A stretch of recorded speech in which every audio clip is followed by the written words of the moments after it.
Welcome to another episode of last week's Comics Today. I've got both a somewhat large stack here, and then I've got stuff on the floor that I need to get through, so hopefully I don't ramble too much this week. There's a lot to get through. So we're going to start with Helen of Wyndhorn, issue 3. And there's a lot in here. There was a conversation at the comic shop about sort of Tom King and the art and how much he writes. And if there's anyone that you don't want to cover up her art, it's Bilquis Evely. And I was thinking about that while I was reading this, and I think a lot of it is stuff executed like these two panels here, where, I mean, there's plenty of room, right? And then lettering gets stuck in at the edges so that it's not covering up, material that she has spent, I'm going to say, a considerable amount of time working on. So it's well executed. I think it's a combination of art and writing team. She's laying out pages in a manner knowing the volume of words that Tom King is going to splash on the page, and the letterer is finding spaces to fit those words where they are not covering up the art as much as they possibly could. But this is almost a fully fantastical trip. So there have been fantastical elements throughout. We get a lot of that here, not as much explained as I kind of hoped, and I think that's probably going to be the case overall in the series. I can't tell yet. I'm not advising to buy the trade until I see how it ends, because I'm not sure I can fully trust Tom King. We'll see if he lands this or if he swerves at the last minute. But some of the most interesting stuff in this is the subplot that's happening in the future. So most of this happens in, I don't remember if it's the 20s, I think it's the 20s. Most of this happens in this time period. There's stuff happening decades in the future as well. Back in issue 1, this guy's partner interviewed a much older version of her, and now the interviewer has died. This guy's sorting through his collection, his possessions, and this is the most mysterious plot line where I'm just like, I have no idea where this is going, and time is moving quickly here.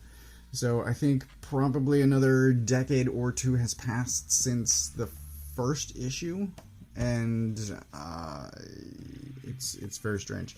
But, like I said, we get a lot of the fantasy stuff this issue. Some things get explained, and plenty is not explained.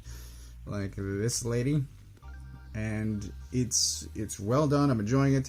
It's just, like I said, I don't know that I want to recommend this until the series is over, and we have a few months to go before that happens. Also, a fourth issue this week is I Heart Skullcrusher, and what happened, what I predicted was going to happen, happens. We get a bunch of time-lapse fights, so it's, I'm going to say, a long-ish first act to get the team together, to get them to the start of the tournament, and now that they are there, now that they won their first match, it's moving very quickly through all of these other matches, and I was thinking, because I've been reading some manga recently, that if this were a manga or an anime, like all of these fights would get their own arc, and her team would face, it would be very dramatic, and her team would go off and train to learn new moves while somebody else was fighting, and it would be basically Flame of Recca, and I would enjoy it.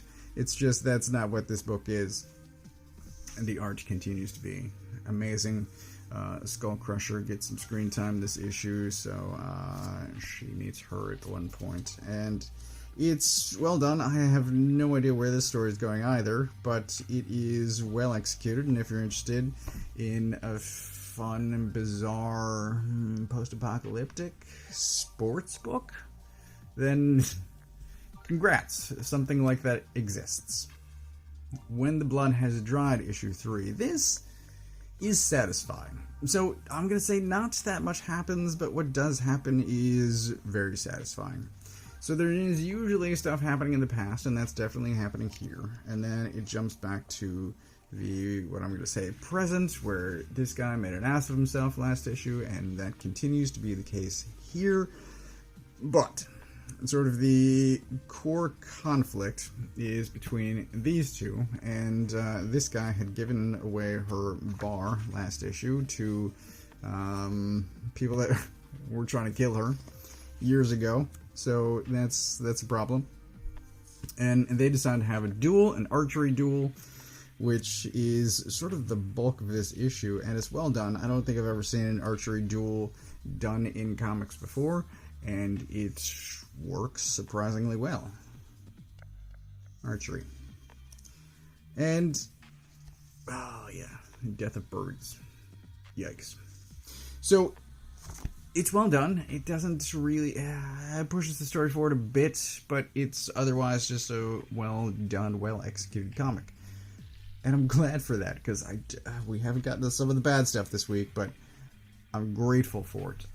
The first of 2 Ninja Turtles books. This is the Untold Destiny of the Foot Clan, and there's a lot of magic weirdness happening in this issue. Her tail was destroyed last issue, and now it's back, and there's a brief sentence or two about that. But most of this is Casey, Karai, and it's these 4 walking into this weird cave, and then having a New Hope cave moment. It's hallucinations, it's a fight, and Ninja Turtles guest star, and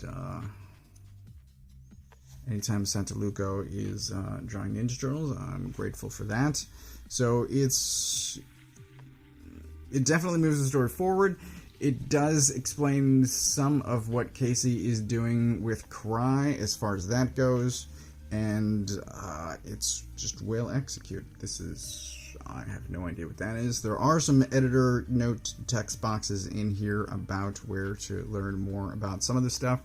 Dark Leo shows up. I'm a huge fan of Dark Leo. Just badass. Absolute badass. I want a figure of Dark Leo. But there's a bunch of magic and weirdness and stuff going on in this issue, and it's well done. I don't know where this is going either.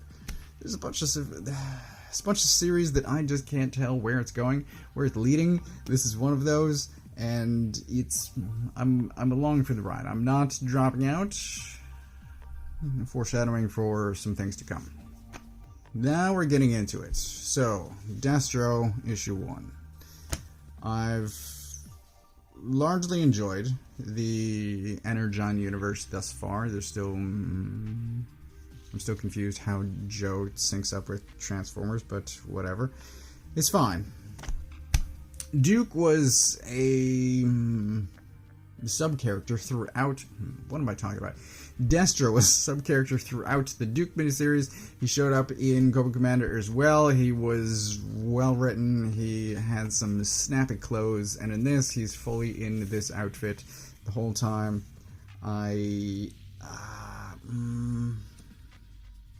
It's weird. The whole thing is just weird.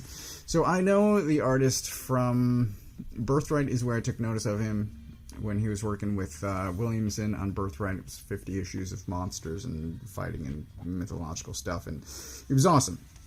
And he can draw the hell out of some castles and mythological magic and all that stuff.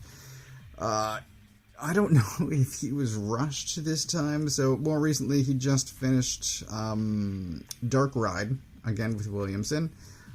I kind of feel like this was originally intended to be written by Williamson, who dropped out of some DC books this past week because of time constraints and wanted to spend time with his family. But there are some weird faces this issue, and I'm just like, why did... is he under some kind of time constraint? Because I don't know. I don't know, man. The writing is not great. Destro, I don't think, is as well written as he has been elsewhere. He seems like he's trying to be Dr. Doom, and instead he's Geoforce. That joke's not going to hit with many people, but yeah, he's not pulling it off. And he should be if he were consistent with what the previous writers had done with the character. This is not great. It's just flat out not. and I don't think I'm going to continue with the Destro series. I'm surprisingly continuing with Scarlet. I don't know. I think I decided that previously, but this is the first time I'm vocalizing it. So yes, I'm going to continue with Scarlet, not with this, which is very surprising to me. I was down on Scarlet originally. I'm like, if they didn't establish her at all, why is she getting a book? Whereas Destro had been established, and I'm like, this is bad Destro. This is just not good. Hellblazer, issue 6. It's weird. This one's very weird. It has been less weird throughout. It has been pretty, I think, dark, consistent with Hellblazer. This is certainly dark, but also it gets weird because they meet up with this guy, and he has the magic power of meta. So a couple of interesting, clever things happen, but it's borderline annoying. I get twingy a little when writers talk about how writing... I can't talk today.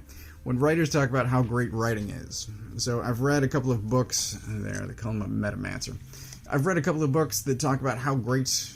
fictional books that talk about how great books are, the power of books, and they're magical and all this stuff. And I'm just like, this feels a little masturbatory. You're trying to say how great you are, and... it's like here, he throws the urn, and it travels to hit him in the head.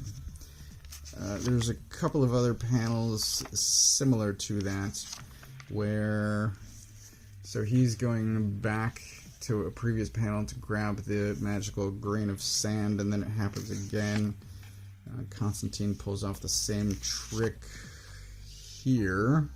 So the exact same trick, he's going back to get the grain out of his hand. And there's things that happen through that. We learn a bit about this lady and what she's been up to.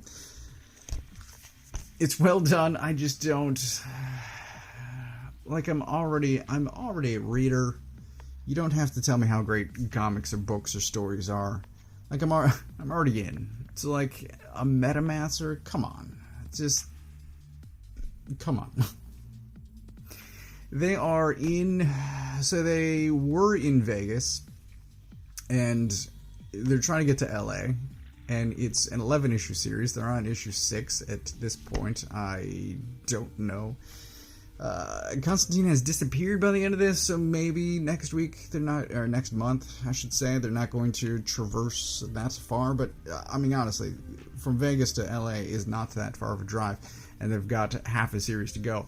I don't know what's going to happen, but it's, I don't know. We'll see where it goes. This issue is not one of the best. It is one of the better of the week, though, because I've still got some stuff that's not great. Uncanny Valley issue 3. This is well done. This is not one of the not great books that I was talking about, but we get more cartoon stuff. I'm still not sure about the grandfather, the father/grandfather. This guy, this Yosemite Sam type.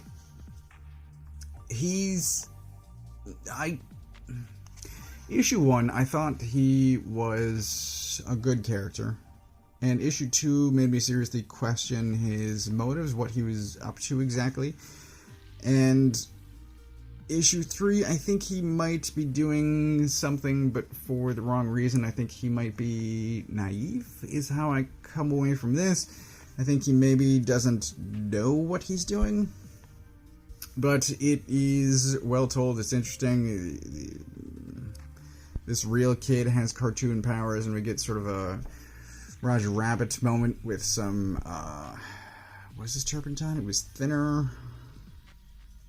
It was, they call it something, primer. They call it primer. So it's, interesting stuff is happening, and, yeah, anytime he gets some cartoon powers, that's well done. I'm very much enjoying this. I think a lot of this, much like previous book, is going to hinge on how this ends. So I so far trust Tony Fleecs based on what was the dog book? Now I can't remember. The current one is Feral. Before that it was Stray Dogs. Very much enjoyed Stray Dogs. I picked this up based on the strength of his prior work.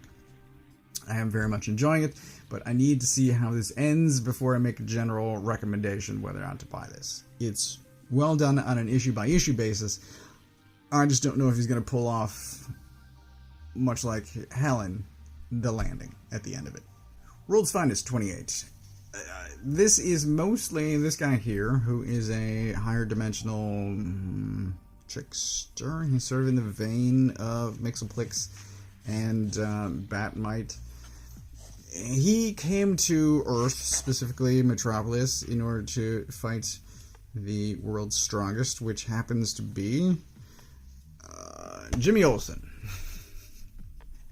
It's pretty amazing. And then Mxyzptlk just gives his powers to Jimmy, which is what's happening here. And then this is Mixie.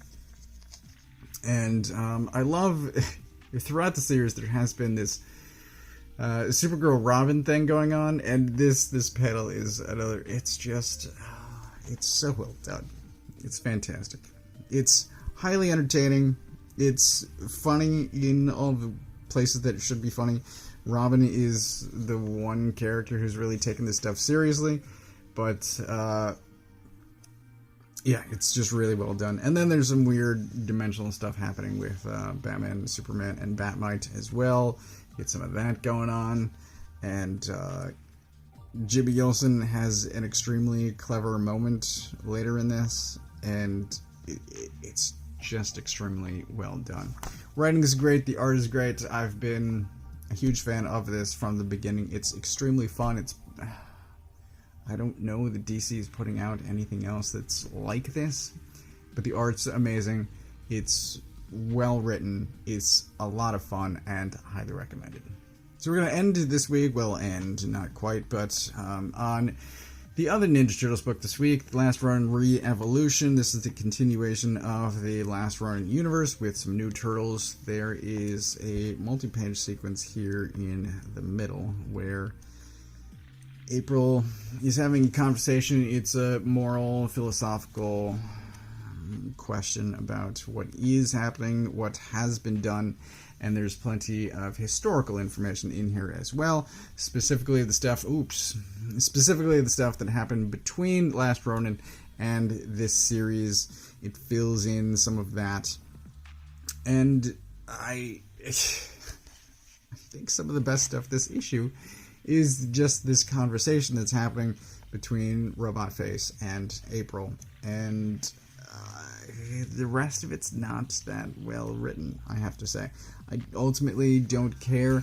So this is a continuation of that. It's an explanation of things that came before, and like this many words don't need to be said. Fugitoid is the face that's over here. He doesn't need to explain all of this to April because she already knows. It's really the writer informing the audience, and it doesn't come off as natural that all of this stuff is being said. So here's the continuation, the really conclusion of that conversation, and but then get some of this stuff, and like the name dropping gets weird because the mayor is Palmiotti, and then the reporter is Amanda Connor, and I'm just like, this is weird too. But this is another example where it feels like the writers are pulling the characters in directions that the writer wants them to go, rather than the characters making their own decisions and having any control over the narrative. It does not feel natural. It honestly feels rushed, even though the book is late. This might be the last issue that I get of this, because this is a bad issue. The art is fine. There's some weird stuff happening with the new generation of turtles. If that's something that you're interested in, it is otherwise just poorly written, and it shouldn't be, based on the strength of what they have done before. This is not great. So I mentioned getting some other stuff. There was Rock Candy Mountain, and I owned Rock Candy Mountain when it was collected as 2 separate trades, but Amazon is terrible at shipping, and I don't recommend that you buy books from Amazon because they don't know how to ship books for a bookseller. It is inexplicable. There's no excuse. But my 2-volume set was damaged, and so I took the opportunity to grab a 1-volume undamaged. Rock Candy Mountain is a phenomenal book. Highly recommended. There was also a sale at the comic shop last weekend. I went in to get some supplies. I grabbed Our Bones Dust, which came out by this point 2 weeks ago, so I grabbed the trade of this as well. I was uncertain at the outset. This is a 4-issue series, but at the end of issue 1, I'm like, this is extremely weird. I don't know where it's going, but the final issue of that pulled everything together in an extremely satisfying way. I grabbed the trade of this as well. Also, I had stopped reading Dragon Ball Super because I didn't have Volume 8. I got 8 and 15, so I think I have up through 21 at this point. I can get back to reading this. I didn't think this guy popped. Anyway, let's not jump ahead. So I've got these I can continue. I can get back to reading Dragon Ball Super. And then, geez, this is very heavy. Lastly, there was an insane sale on Tintin. So I grabbed the hardcover Tintin collection. This is, thankfully, everything that I got this week. So, again, don't buy your stuff from Amazon. Go to a local comic shop. If you don't know where yours is, you can use this URL to find the one closest to you. And now I've given the ending before deciding on pick of the week, and I'm giving it to, I think, 3 books. I'm going to go with Helen, Uncanny, and Finest. All 3 of these are head and shoulders above the rest. But yes, all 3 of these get pick of the week, and I'm probably dropping some of the other stuff I bought. So, shop local. Thanks for watching.